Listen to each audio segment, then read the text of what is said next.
Is this where you go to see bad TV? Oh.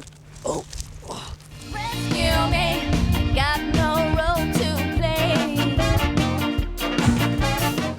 Tell me who you are. Well, everyone will know, but No, not everyone will know. You're making some pretty massive assumptions. I want to post this on YouTube as an ad for Revver. It's up to you. Well, that's what I want to do. I'm with Bad TV. So I wanted to ask you why would it be a good idea for creators to put their stuff on your site? Because Revver pioneered the idea that creators deserve to get paid.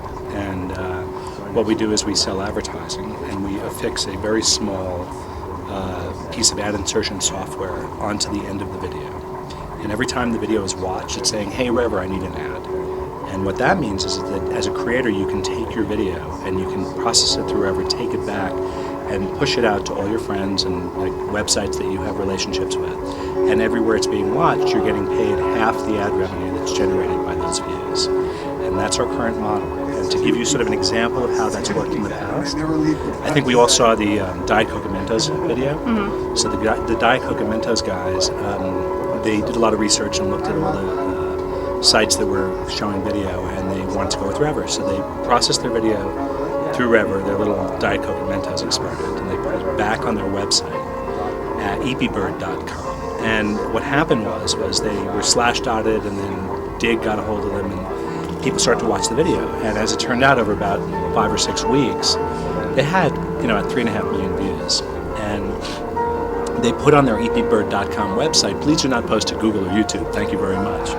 Because Google and YouTube did not pay creators, right? So they were able to generate approximately $70,000 in advertising revenue from that, and we split that with them 50-50, which is our deal. So those guys made $35,000 on that one video.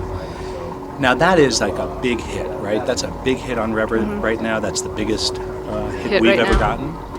But what it really speaks to is the idea that, there is a future for creators to make their videos and to get them monetized in the online environment. And what Revver's trying to do is to build tools for creators to sustain their creativity by getting a revenue stream from their content. And what we do now is you sort of watch the video, and at the very end of the video there's this tiny little ad that appears at the very end of the video in screen.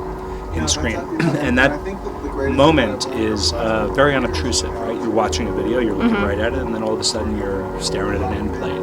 That's what we're selling to advertisers right now. And when people click on that, the advertiser pays Revver, and we then pay the creator half of what we get. Well, because one of the reasons I like to look at stuff on the net is because I can get away from advertising. Sure. But so do you think that is going to be a problem with people on Revver? Yeah, I think that to some extent there's going to be people who are only interested in recognition, and to some extent there'll be people who want recognition and reward. And the goal really is to give them an economy, a way for them to make money. And if they just want their stuff out there for fun and for free with no ads associated with it, the internet does that very, very well. There are sites that do that very, very well. But we're seeing people like Zay Frank and Ask a Ninja and Sam S7 Friends and EP Bird and Lonely Girl 15 and a whole lot of other people using Revver because they would like to develop a way to make money so they can keep creating. Right.